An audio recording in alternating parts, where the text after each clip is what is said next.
Como arruinei a minha vida, desabafo de um homem fraco de 30 anos de idade. Vamos ver o que ele tem a dizer aqui. Será que dá pra tirar alguma lição, alguma coisa disso aqui? Vamos ver, hein? Bom, eu me chamo Leonardo, eu sou um cara de 29 anos que mora com os pais, eu ainda moro na casa da minha mãe. Eu não tenho emprego, eu não tenho uma fonte de renda, sou totalmente dependente financeiramente do trabalho que a minha mãe faz e da aposentadoria dela. Eu não tenho namorada, eu não sou casado, tenho dificuldades de sociabilização, dificuldades com timidez, uma certa baixa autoestima, e eu queria nesse vídeo explicar para vocês um pouquinho como que eu cheguei nessa situação e por que eu me sinto um literal bosta na situação que eu tô. Pô, ri porque o bosta foi muito intenso, foi muito do âmago, pô, foi um bosta. Mas a situação dele não tá muito legal não, irmão. Será que ele tem algum problema de saúde, alguma parada assim? Vamos ver, né? Atualmente. Se você não me conhece, eu criei esse canal aqui lá em 2020, foi justamente no ano em que caiu a ficha dessa situação que eu acabei de explicar para vocês. Eu acho que toda essa minha situação atual, ela começou desde a minha infância, onde eu sempre fui ali uma criança bem tímida. Eu me lembro que desde o ensino fundamental eu não gostava da minha aparência, eu não gostava do meu cabelo, nunca me achei um cara bonito. Eu sempre fiz parte daquelas crianças que faziam parte daquela panelinha onde era mais assim, o pessoal que falava mais sobre videogame, não era ali a criançada que gostava de sair para jogar bola na rua, para conversar com outras crianças, para brincar, para chutar, para ir em festinhas, para falar com menininhas. Não, eu sempre fui aquela criança mais tímida, mais medrosa. E desde a infância, né, quando eu conheci ali o PlayStation, né, onde eu ganhei o meu PlayStation 1, Porra, que videogame pancada, moleque. Siphon Filter? Jogão, hein? Jogão. passei uma grande parte da minha vida jogando videogame. Eu voltava da escola, sentava na frente aqui do computador ou do meu videogame e ficava jogando joguinhos a tarde inteira. Eu não ia em festinhas da escola, eu não ia jogar bola com o pessoal, com os outros menininhos. Pô, mas por que, irmão? Que o bicho não se colocava nessa situação? Será se ele tinha alguma questão de religião? Será se ele se privava porque tinha medo de exposição? O que pode ser? O que vocês acham que pode ser, galera? Da escola que jogavam bola na rua, eu não ia andar com eles de skate, eu não ia no shopping, não, eu ficava apenas sozinho em casa, jogando os meus joguinhos, porque eu me sentia mais confortável dessa forma. Confortável. Já temos um pré-diagnóstico da origem dos problemas do homem, tá? Não tô querendo ler o futuro aqui, ser mãe de Ná, mas quando você é jovem e não se expõe a certas situações de desconforto, futuramente você vai colher duros frutos, amargos frutos disso. Essa é a verdade. E é por isso que eu falo muito com meu filho de 5 anos, que ele tem que entender que as coisas têm que acontecer na vida. O Dante, ele sempre foi muito tímido nos primeiros aninhos de vida dele ali. Então, quando chegava alguém que era diferente, ele ficava meio parecendo um menino do mato, sabe? A apresentação da escola, ele sempre chorava e tal. E eu comecei a não querer interferir nesse tipo de situação. Eu colocava ele para se expor a essas situações, me vendo de longe. Então, ele olhava para mim, sabendo que o papai estava ali na frente dele, mas ele estava ali exposto à situação, inclusive para estar incomodado com a situação. Pô, começava a chorar, ele travava nas apresentações, mas eu nunca fiz aquele papel dos pais de TikTok de subir no palco com o filho e ficar dançando. Não, eu deixava o pau torar. Aquilo acontecia, porque eu acho que faz parte da história dele, né? Inclusive da formação dele quanto homem.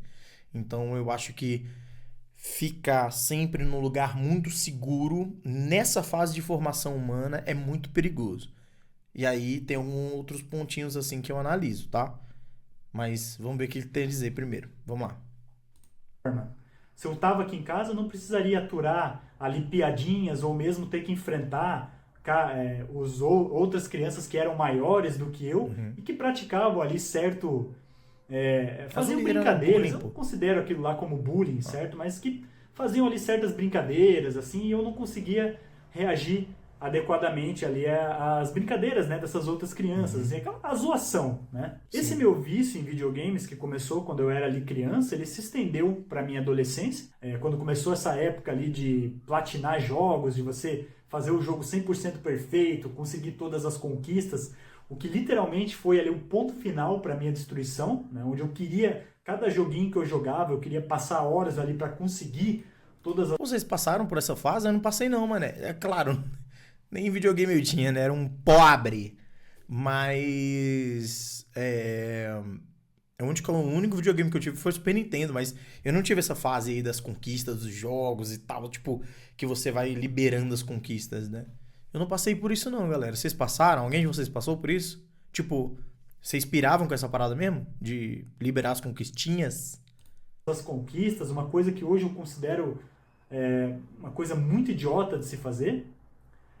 18 anos eu ainda continuava aqui perdendo uma grande parte da minha vida jogando jogos, e quando eu digo perdendo uma grande parte da vida, eu quero dizer horas e horas mesmo dedicadas ali, sozinho, sentado na frente do computador, sem praticar um exercício, sem falar com uma mulher na rua, sem ir para alguma festa, sem participar de eventos sociais que pudessem me proporcionar ali alguma, sei lá, alguma oportunidade, uma oportunidade de conhecer uma menina, uma oportunidade de conversar com uma mulher, uma oportunidade de fazer algum amigo, uma oportunidade de lidar com alguma dificuldade que me ajudasse a crescer, né, e não simplesmente ser ali um cara que ficou isolado dentro do quarto sem aprender a lidar com a sociedade. Quando eu comecei a trabalhar, eu pulei de galho em galho, passando de diversas em diversas empresas, passando de várias e várias faculdades. Eu comecei ali a estudar engenharia, comecei a trabalhar com engenharia. Quando a empresa começava a colocar mais cobranças ali em cima de mim, né, ao longo do tempo que eu já estava na empresa, eu começava a ter dificuldades, eu já desistia, pulava fora, queria recomeçar do zero, mandando currículo. Esse é o ponto que eu tava falando sobre a zona de conforto, né? Pelo menos que eu tava tentando explicar pra vocês. Quando você não se expõe a certas dificuldades e circunstâncias, você não consegue nem imaginar o processo de superação, pô. Então é muito mais fácil você fugir, você se evadir, não ter contato com aquilo, do que você simplesmente enfrentar. E inevitavelmente isso reflete na vida adulta. Inevitavelmente. Então, gente, eu não sou psiquiatra, não sou psicólogo, não sou sociólogo, nada. É só a minha visão empírica sobre a realidade dos fatos que eu tô vendo aqui à minha volta. Sempre vi durante a vida inteira. Parte dos meus amigos que sempre eram poupados de enfrentar certas dores da vida que aparecia, certos desafios, não com uma perspectiva de superação, mas sempre numa perspectiva de tentando se evadir ali da coisa, passaram perrengue e passam por muito perrengue. Eu vejo isso claramente, muitas vezes, tá? Então, esse tipo de conduta que você vai aderindo na infância e vai para a vida adulta é principalmente, prestem bastante atenção aqui, reflexo de ausência dos pais na criação. Simples assim, na minha interpretação. Porque observe com o exemplo que eu dei sobre o Dante na escola. Dante é o meu filho mais velho, tá? Quando o Dante tá lá chorando, travado na apresentação da escola, eu não interfiro, mas eu mostro que estou presente. A minha presença, ela ensina pro Dante, de modo inclusive pastoral, que eu tô ali, ele pode confiar em mim, se ele quiser correr para vir pros meus braços, eu vou agarrar ele com todo o amor do mundo e todo o carinho. E a minha visão para com ele naquele momento é assim: vai, cara, pode ir, fica à vontade. É como se eu estivesse falando pro meu filho atravessar alguma ponte, talvez, ali, ou querendo subir numa árvore, e em volta falando assim, vai, sobe. E ele, ah, mas eu tô com medo. Vai, cara, anda, sobe, eu tô aqui. Vocês entendem? Então, isso deu pra ele segurança ao ponto dele hoje em dia não tem problema nenhum com a apresentação da escola, cara. Ele dá show na apresentação da escola. Eu acho a coisa mais linda do mundo. E foi um processo de superação que a gente viu que ele queria superar. E ele foi, de acordo com a cabecinha dele, se organizando para poder superar. Naturalmente com o nosso apoio, tanto meu quanto da mãe dele, né? Minha mulher. Então, quando a gente se organiza de modo familiar para poder gerar o suporte necessário para que os nossos filhos venham dar esse passo de fortalecimento, é um cenário ideal, porra. É um cenário ideal. Só que o que eu tô percebendo aqui em relação ao nosso parceiro aqui, o nosso brother, é que ele não teve isso, cara. Pelo menos aquele jovem que fica lá de dia, de noite, só jogando videogame, no computador, e nunca ouviu, eventualmente, pelo menos ele não tá me mostrando isso. Alguém pra expor ele pra umas situações e falar, não, mano, desliga esse videogame aí, vai lá jogar bola lá na rua. Ah, mas eu não quero. Moço, vai logo, sai. Vai lá pra rua. Vai lá ver o pessoal lá. Alguém que força ele pra esse processo de amadurecimento, por mais que seja doloroso pra gente como pai, pra gente, pras mães também, porra, imagina pra mãe. Pra gente como pai que é mais durão, às vezes é até mais fácil, né? Mas assim, quem quer ver teu filho sofrendo, agoniado, sufocado com alguma situação de desconforto? Mas é necessário. Porque se a gente não faz isso, irmão, o mundo vai fazer. E o mundo faz assim, ó, plau, moleque, sem pena e nem piedade. E quando isso acontece, quebra o ser humano, quebra o indivíduo. E aí que vem a decorrência de uma série de doenças psicológicas e tudo mais. Como eu falei pra vocês, eu não sou um psicólogo, um psiquiatra, mas não precisa ser nenhum gênio para saber que é esse o processo de decorrência, naturalmente. Que você não tem um alicerce moral, básico, social, que advém da família, de uma estrutura segura que você nasceu, porra. Quem é que você confia mais inicialmente na vida do que teus pais ou tua família? Nenhum, né? Aí, à medida com que você vai fazendo amizades e tudo mais, conquistando o teu espaço, expandindo quanto ser humano, você vai adquirindo mais confiança. O problema é, se você não teve essa parte mais basilar da coisa, porque muitas vezes o pai e a mãe foi ausente, trabalhava demais, ou não se importavam muito, não queria contrariar muito o filho, às vezes é fruto de uma série de problemas, tá, pessoal? Para outra empresa, começando por estágio, achando que começando do zero eu ia começar a fazer tudo diferente, ia ser mais fácil, eu ia fazer tudo certinho e a coisa ia melhorar. Isso nunca acontecia, eu fiquei desistindo diversas vezes, comecei a faculdade de engenharia, não terminei, comecei depois a faculdade de contabilidade, não terminei pelo mesmo motivo, comecei recentemente a estudar ali programação, né, o técnico em informática, e também não terminei, só fiz um curso técnico. Sabe o que eu acho? Sobre essa questão de não terminar as coisas, sempre tá pulando de uma coisa para outra, eu tenho uma visão. Vamos lá, vamos dividir aqui, ó. Eu tenho duas visões sobre esse cenário, tá?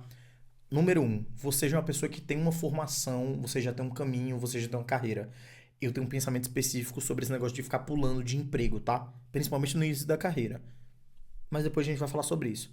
O outro ponto é quando você tem a possibilidade de poder simplesmente não fazer, de não parar, porque você vai ter um suporte ali pra aguentar as tuas bancas, pô. Entendeu? Ah, eu quero comprar tal parada e tudo mais. Não tem problema eu não ter dinheiro, é só eu pedir pra alguém. É só eu me expor falando que eu não tenho dinheiro, que minha mãe vai me emprestar o cartão pra eu poder conquistar e tudo mais. Quando você tira isso da equação, você naturalmente vai fazer o seu corre. Naturalmente vai fazer o seu corre. E o quanto antes você entende isso, melhor. Menos doloroso e menos sofrido.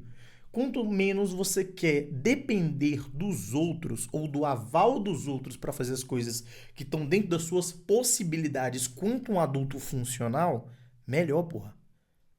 Melhor. Você entende? Então, quando o grande problema que eu tô percebendo aqui é que ele tem a opção de simplesmente não fazer. Ele tem a opção. Cara, não, pô, eu fui lá e desisti. Como assim, pô? Você tem 30 anos de idade. Você tem direito de desistir do que exatamente, pô? Alguém tá te dando esse direito. Você entende? Porque não existe energia dispersa. Não existe. Ou você tá depositando energia para resolver um problema, ou no momento que você não coloca tua energia, alguém tá vindo lá para resolver para você. É simples assim que funciona. A torneira quebrou. Tá vazando água. Se você não vai lá para resolver, alguém vai ter que sair, levantar e resolver. Você não concorda comigo? É assim que funciona a vida. Então, você percebe nos detalhes e nos mínimos detalhes aqui quais são as grandes problemáticas que geram nele esse título que ele se deu, do homem fraco. Sempre tem para onde recorrer caso você não queira fazer aquilo que vai te expor a uma situação de desconforto ou de confrontamento. Pelo menos é a análise que eu tô fazendo, tá, pessoal? Do nosso brother aqui. Observe, eu vou repetir uma coisa durante todos os vídeos. Não estou criticando o nosso brother. Não faria isso. Não tô criticando a pessoa dele. Posso criticar a conduta e a postura sim, porra. Claro que eu posso, caralho. Tá maluco? A gente tá aqui pra isso, inclusive, pra poder extrair alguma coisa a nível comportamental, trocar uma ideia, uma reflexão, alguma coisa assim, tá? Mas essa postura que ele tá tomando, eu não acho que é de acordo, de modo nenhum, à medida com que você acha e considera que você, com 30 anos de idade, você tem muito poder de escolha.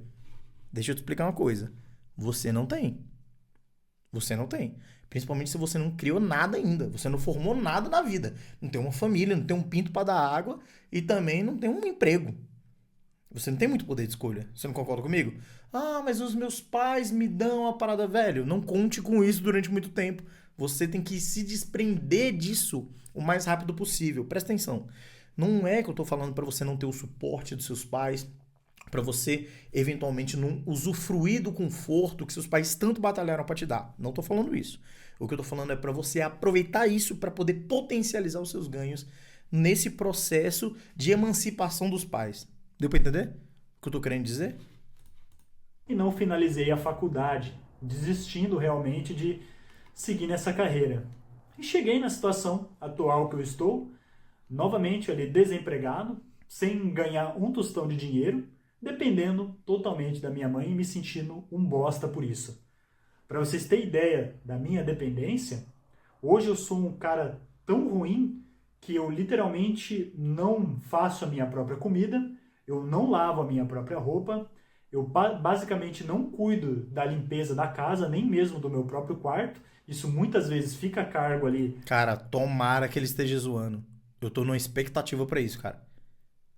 Juro por Deus, eu tô numa expectativa pra que ele esteja de sacanagem com a gente e chegue no final e, haha, brincadeira, galera. Porque isso aqui não dá não, cara. Isso aqui não dá, simplesmente. A minha mãe faz algumas coisas de limpeza e a gente contrata ali uma moça que vem aqui e limpa a casa pra gente de vez em quando. Tudo isso, não vou mentir pra vocês, por preguiça.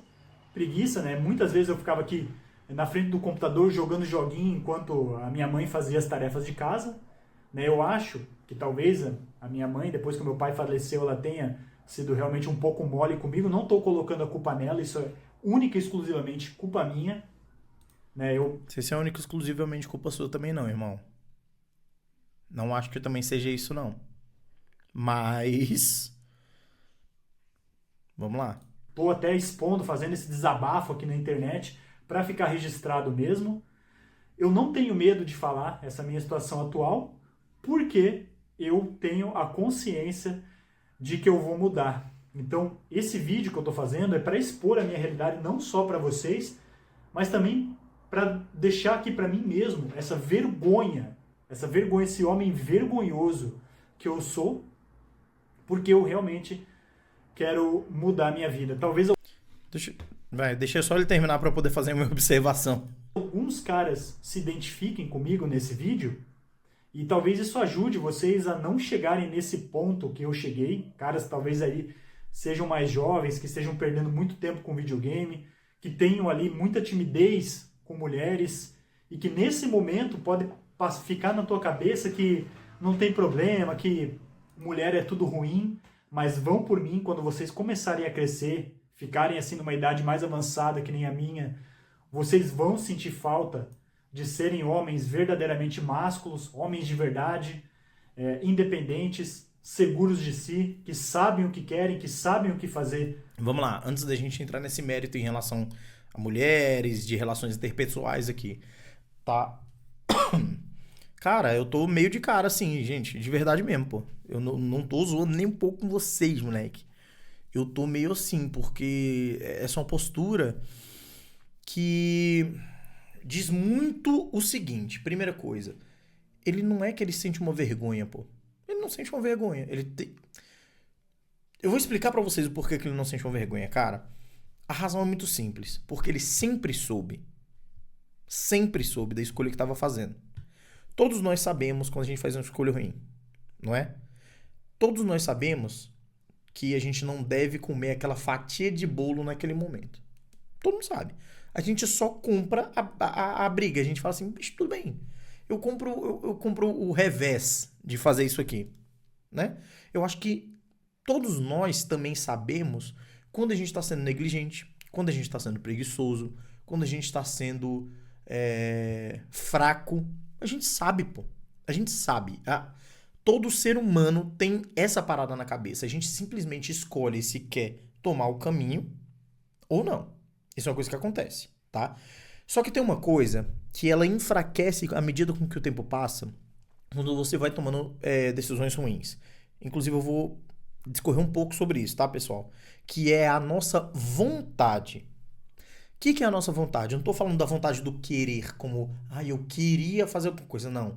Vontade é aquela parada que tá dentro da gente, que nos move à medida com que a gente exercita e vai fortalecendo essa tal vontade. Tem um livro muito bom do Jules Payot que se chama A Educação da Vontade. Leiam esse livro. Dever de casa para vocês. Jules Payot, A Educação da Vontade. Eu vou tentar colocar aqui na edição. Normalmente eu nem edito esses vídeos, mas eu vou tentar colocar aqui de alguma forma, ou nos comentários ou na descrição, tá, pessoal?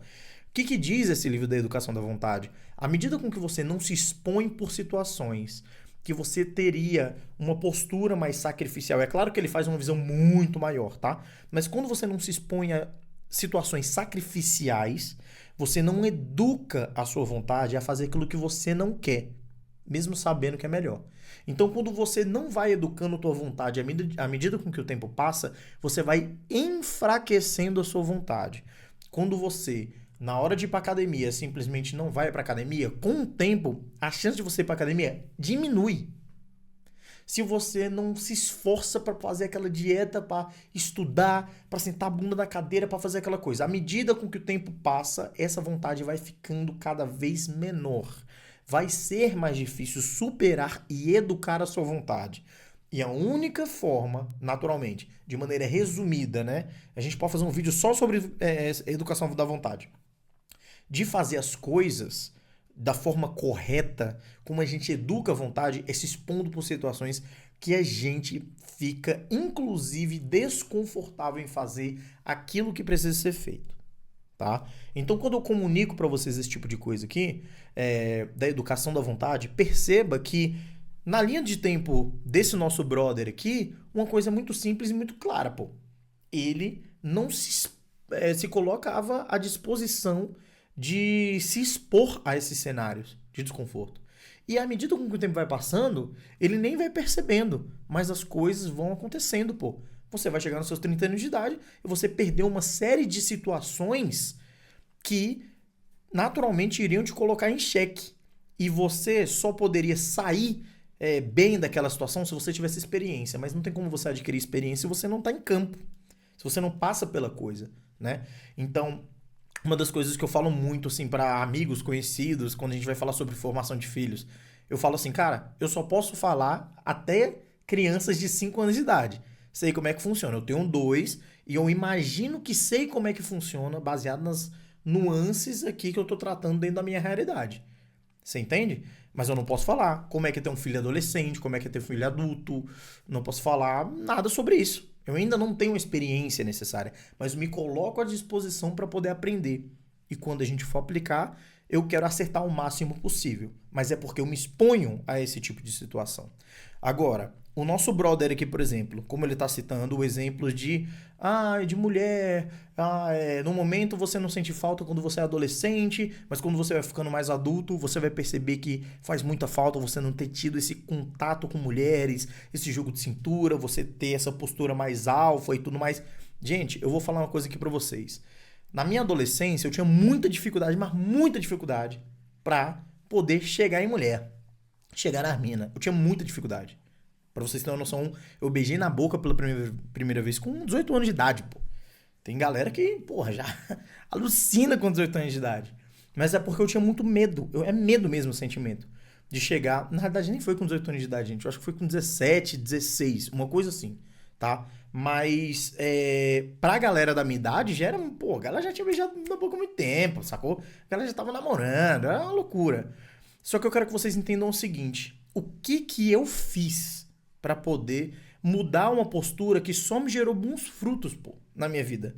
Foi encarar a situação mais desconfortável do mundo. Pra vocês terem uma noção, eu vou falar de forma resumida, tá? A gente pode tratar só sobre isso no outro vídeo. Eu cheguei, vesti uma roupa das mais legaisinhas que eu tinha, tá? Fiquei aqui na avenida central da minha cidade, pra perder o medo de mulher, eu perguntava o horário pras mulheres que passavam, pô. Eu via assim, pô, uma mulher mais bonitinha, mais arrumadinha, pedia licença e perguntava o horário. Só isso, parece uma bobeira do caralho, né? Pois é, meus amigos, mas olha os frutos que me geraram. Minha família, pô. Hoje eu tenho minha mulher aqui, que eu já tenho 2 filhos com ela, tô com ela há mais de 10 anos, sacou? E se não fosse essa decisão lá no início do Yuri de enxergar que isso era valioso pra minha formação, eu nem iria me expor não, pô. Naturalmente. Afinal de contas, quem obriga você a se expor a esse tipo de cenário e situação? Né? Então, quando você se expõe para esse tipo de coisa, você educa a sua vontade, tá? E a educação da vontade, ela vem com consistência e perseverança, vem com audácia, pô. Tu tem que ser audaz, né? Você não pode não ter audácia. Quando qualquer amigo meu vai conversar comigo sobre qualquer postura diante da vida e tudo mais, eu falo, velho, a única coisa que eu sempre peço pra Deus, pra que Ele me ilumine, é além de saúde, audácia. Porque com a audácia tu vai embora, irmão. Tu vai chegar lá na mesa dos grandes e você não vai se sentir pequeno, não. A audácia faz com que você chegue em determinados lugares. Mas você só é audaz à medida com que você se expõe e você entende profundamente por que você tá lá, tá? E aí é complicado, porque eu percebo aqui no nosso amigo aqui que ele não tem uma educação muito forte, pô. Você entende o que eu quero dizer, pessoal, quando eu falo isso sobre educação? Educação não, perdão, a vontade. Ele não tem uma vontade muito bem formada e muito bem fortalecida. Nem eu, gente. Por favor. Eu tenho uma série de problemas, uma série de questões, mas uma coisa que é clara pra mim, pelo menos na minha cabeça, é que para poder chegar em algum lugar que eu queira, que é desafiador, eu preciso educar a minha vontade num cenário consistente para que à medida com que o tempo passe, eu vá me fortalecendo e chegue onde eu preciso chegar. Eu preciso me tornar o homem que eu preciso me tornar para poder conquistar aquilo que eu imagino que o Yuri do futuro vai conquistar. O Yuri atual não consegue, porque eu não tenho ainda minha vontade formada, não tenho minha mente formada, a experiência necessária. Mas isso o tempo fornece pra gente. Beleza? Que sabem o que querem, que sabem o que fazer com uma mulher, homens que transmitam uma segurança para uma mulher e consigam formar a sua família, ter os seus filhos. Hoje eu vejo amigos meus na mesma idade que estudaram comigo, casados, com filhos, morando em suas próprias casas, tendo ali que sustentar a sua família, e fazem isso de uma forma relativamente boa, né? Percebe-se que eles estão evoluindo, enquanto eu, estagnado, literalmente como se fosse um adolescente. Não mudou muita coisa da minha adolescência até para minha idade atual. Aproveitando só essa questão dos filhos aqui, dessa parada que ele falou, caraca, esse ponto foi muito interessante. Que ele falou sobre esse processo de amadurecimento percebido dele por quem tá lá formando sua família e batalhando. Gente, isso é uma coisa que é clara e cristalina, gente. É clara e cristalina. Você olha para uma postura de pai, a preocupação nos olhos de um pai, de um líder de família, não é igual de um cara que ele só tem que preocupar com o próximo filme da Marvel, brother.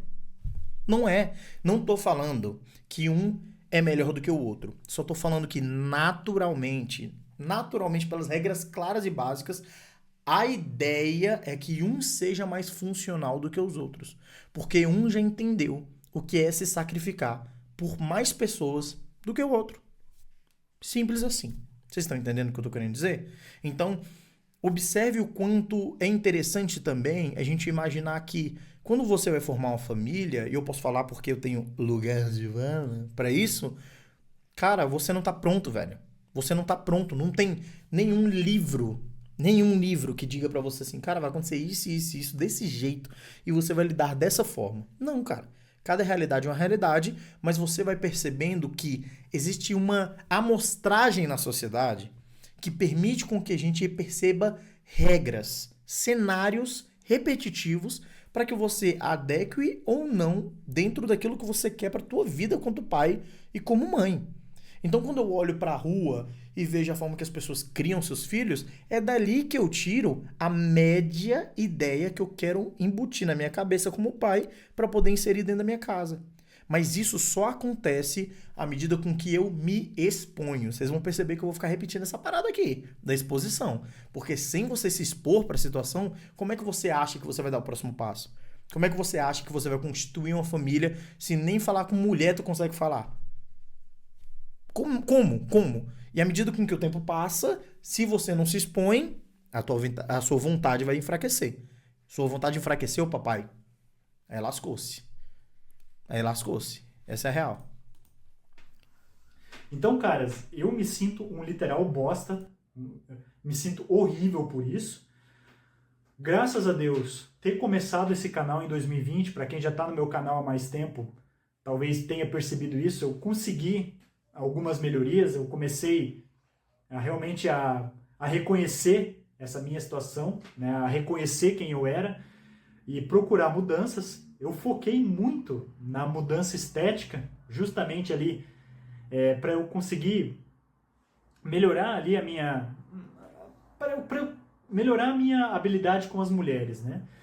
De fato, graças a Deus, hoje eu percebo que houve uma evolução. Eu consegui, eu era um cara que achava que ia morrer virgem, que eu não ia beijar nenhuma menina, que nenhuma menina ia se interessar por mim. Hoje eu mudei isso, talvez até pela questão da aparência. Eu notei uma maior facilidade, né, nessa questão ali de atrair as mulheres. Porém, eu notei também que hoje eu consigo atrair as garotas, elas se sentem atraídas por mim, mas isso não adianta de nada quando a mulher perceber, né, que eu sou um cara, nessa situação que eu acabei de expor para vocês, que mulher vai querer formar família com um cara como eu, um literal fracassado. Vamos falar sobre um ponto agora? A questão da vaidade.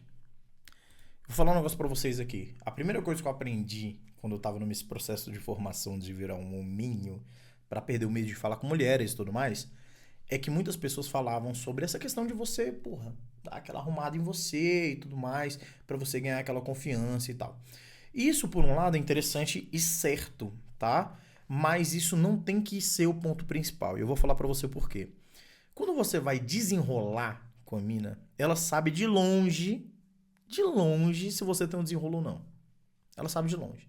Sabe, inclusive, pelo seu jeito de falar. Quando você vai falar alguma coisa, a tua linguagem corporal completa dá a resposta.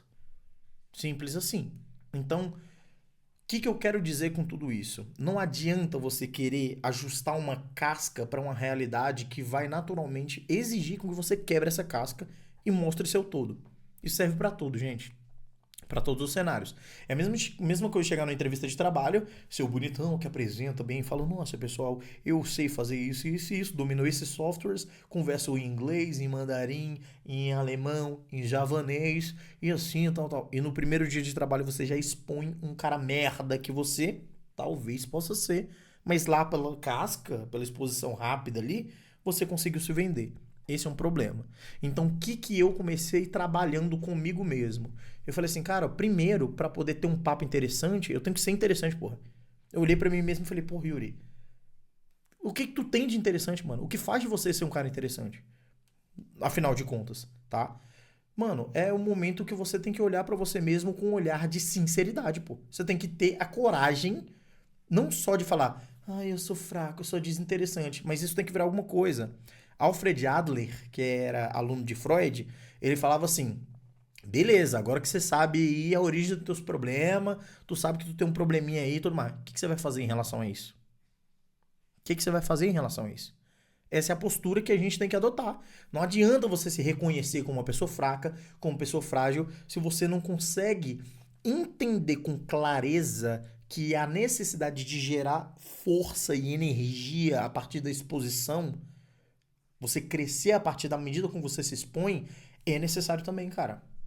Não adianta você só esteticamente ficar legal e tal, você ter um papinho legal pra poder pegar a menininha, beijar um pouquinho, dar uma transada ali, fazer alguma coisinha.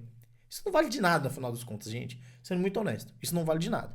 Porque, gente, honestamente, se eu vou falando sobre mérito de homens e mulheres e tudo mais, assim, se fosse por questões e tudo mais, gente, mendigo tem mulher, porra. Tem filho pra caramba, velho. Então, pô. E eu tô falando de mendigo porque, assim, imagina, um cara todo, né, esteticamente zoado. Mas tem, pô.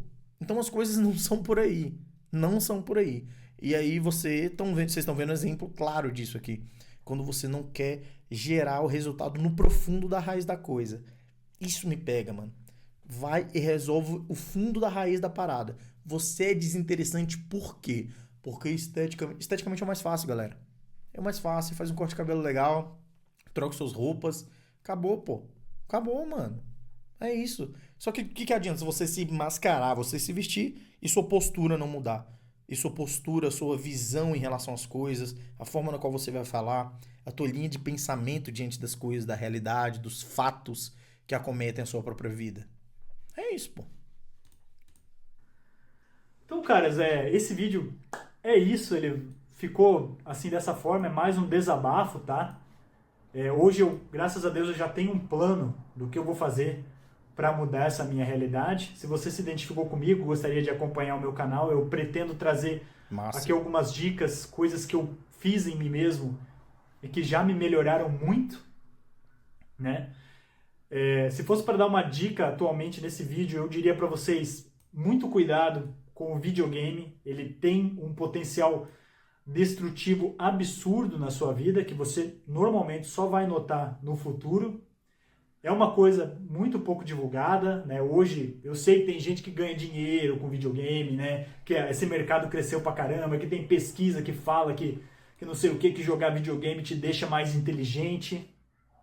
Caras, para vocês terem ideia, o meu português é uma porcaria hoje. Eu me sinto com vergonha, às vezes, de colocar um vídeo aqui no YouTube e escrever alguma coisa e passar ali algum erro de português.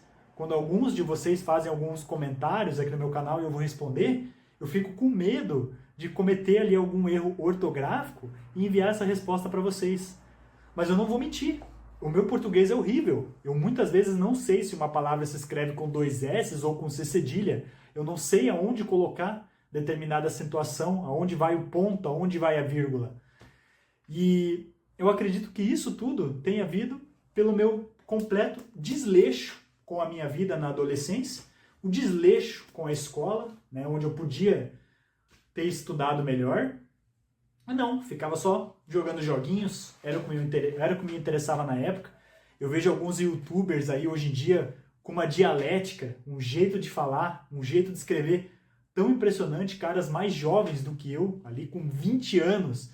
Tem o Wagner, daquele canal Tragicômico. Se você assistir um vídeo desse cara, perceba como ele fala de uma maneira boa, ele tem um vocabulário grande, extenso. É bonito ver o cara falar, você vê que ele tem o domínio do assunto que ele fala.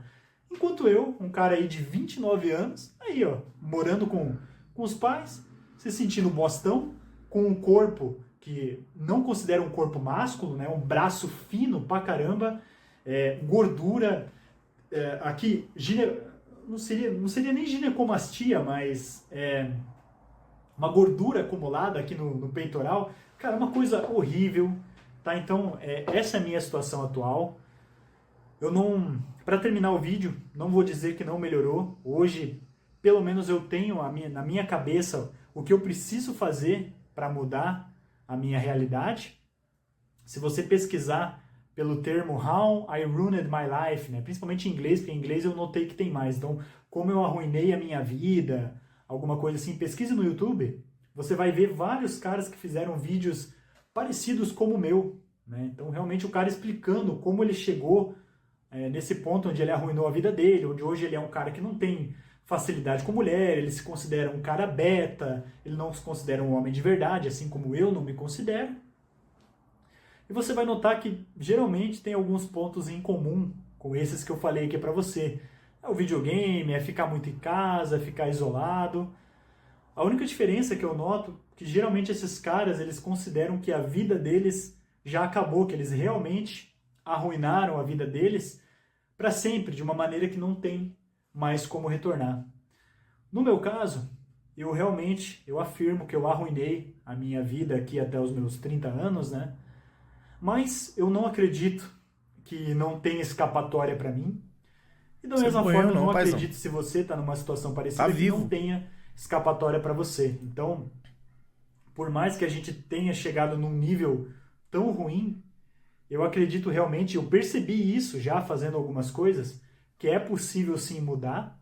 E nesse canal eu pretendo então realmente mostrar essa minha trajetória e trazer algumas dicas para vocês. Vou começar a trazer um vídeo por dia. Eu me comprometo aqui para vocês a fazer um vídeo diário, trazendo realmente algumas dicas do que eu acho que podem ajudar caras como nós. Então, não perca aí o vídeo de amanhã, se você gostou, onde eu vou dar algumas dicas de outros canais. Então, pessoal, é só pra gente poder resumir aqui qualquer ideia que a gente conseguiu extrair com esse vídeo aqui, pelo menos dentro da minha análise, tá? Eu percebo que a educação da vontade, ela é a pedra fundamental da coisa, tá? Ela é a pedra fundamental da coisa, porque eu observo o seguinte: o tempo, ele amadurece as coisas, né? Então, se você tem uma base fraca, digamos assim, à medida com que o tempo vai passando, a tendência é enfraquecer, tá? A tendência é, de fato, você enfraquecer. Se você tem uma relação ruim, sei lá, num casamento, num namoro e tudo mais, a tendência não é fortalecer a parada. Não é fortalecer à medida com que você se expõe a situações de fortalecimento. Assim como um casamento, assim como um relacionamento, tá? Então, os momentos que eu e minha mulher a gente percebeu que estava indo pra vala, digamos a coisa, é porque a gente negligenciou o esforço a se expor a situações desconfortáveis para ter conversas desconfortáveis para ajustar as coisas, tá? Então, se eu puder dar alguma dica para vocês aqui, gente, e é uma dica, gente, de amigo. Eu não sou um guru, não, cara, gente, não me vejam em hipótese alguma dessa forma, tá? Como sabichão também não. Até porque a maioria, a grande, massiva maioria das minhas ideias, elas são fruto de um coletivo de ideias, cara, que eu vou pegando e vou aderindo e somando pra minha vida, tá? Então, se eu puder dar uma dica pra você, é que você se exponha a situações. Quanto mais novo você se expor para situações, melhor. Não tenha medo de enfrentar a vida. A vida é vivida, rapaziada. A vida é vivida. Não pense que quando eu falo que a vida é vivida, é só você ficar aí se cachaçando, saindo doidão, experimentando as coisas. Não tô falando disso. Eu tô falando que ela é vivida em sua totalidade. Sinta a dor mesmo. Faz parte, pô. Fica triste. Pô, tem a tristezinha ali e tudo mais, mas também você vai tomar postura em relação a essa tristeza. Você vai querer se levantar diante disso, porque é da natureza humana, pô. Você se levantar. Entende o que eu tô querendo dizer? Então, observe que eu desejo tudo que há de mais valioso e mais incrível pra esse nosso brother aqui. Inclusive, eu vou dar uma olhada no canal dele, porque como esse vídeo é um pouco antigo, talvez tenha acontecido uma coisa mais interessante na vida dele. E é o que eu torço para ele, tá? Que Deus abençoe muito a vida dele, que ele consiga chegar onde ele deseja chegar na vida dele, mas é um trabalho que só ele vai fazer. É um trabalho que só você pode fazer por você, que é o processo de amadurecimento de verdade, porra. Você se expor para situações, você se autoavaliar de modo aproximado e se observando. Cara, que eu errei nisso, ó, velho, na próxima vez já não vou errar. Ou pelo menos eu vou tentar não errar nisso aqui, porque todo mundo vai errar. Todo mundo vai vacilar, todo mundo vai fraquejar. É normal. Isso é a vida sendo vivida, gente. Não pense que você vai ser um robô, que você vai ser o perfeitão, que você vai ser o shape do Renato Cariani e tudo mais. Gente, você é você. Concorda? Tamo junto. Espero que você tenha gostado do vídeo. Peace.